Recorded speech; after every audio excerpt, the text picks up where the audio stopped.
And now for the Net 10 Wireless Halftime Show.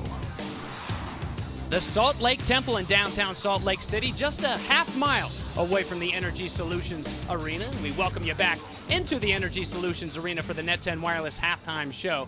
I'm James Bates. A few moments from now, we'll reflect on an exciting first half of arena football here. But first, we'll give you a little AFL 101 and take a deeper look today at defensive backs. You hear the saying a lot in sports, you got to have a short memory. A baseball pitcher's a perfect example. He gives up a home run, you got to get back up there, grip that ball, and throw strikes to the next batter.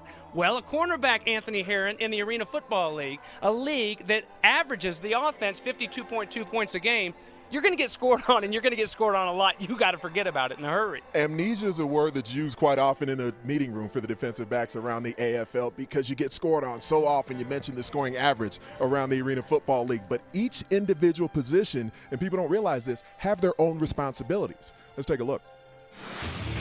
We'll start off talking about the field corner position, and of course he has to be great in coverage, but his main responsibility on many plays is to be physical, out in run support. He's the guy that's usually going to be the pistol starter in the secondary. When you see flare passes like this, you have to be able to come up, shed a layer, and make that tackle out in space, whether it's a toss play, a screen pass. He is counted on to be the force-contained man.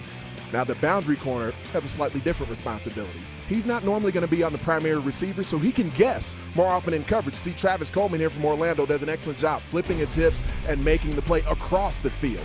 Now the safety, the middleman. Receivers come at you in high motion. You're usually covering the primary target. You may be in man-to-man. You may be in zone. The receiver's got a four-way go on you, and you have to have that confidence to know that you can anticipate where the ball's going and be willing and able to come up and make the play. As we take it a step further, remember the jack linebacker, the only linebacker that can get in the mix when it comes to coverage. The MAC is not allowed to drop. And, of course, the illegal contact beyond 5 yards if the quarterback is still in the box. If he gets outside the box, it's fair game for everybody. Now you know a little bit more about the AFL's defensive backs, and no one's half the battle. We'll be right back to Salt Lake after this.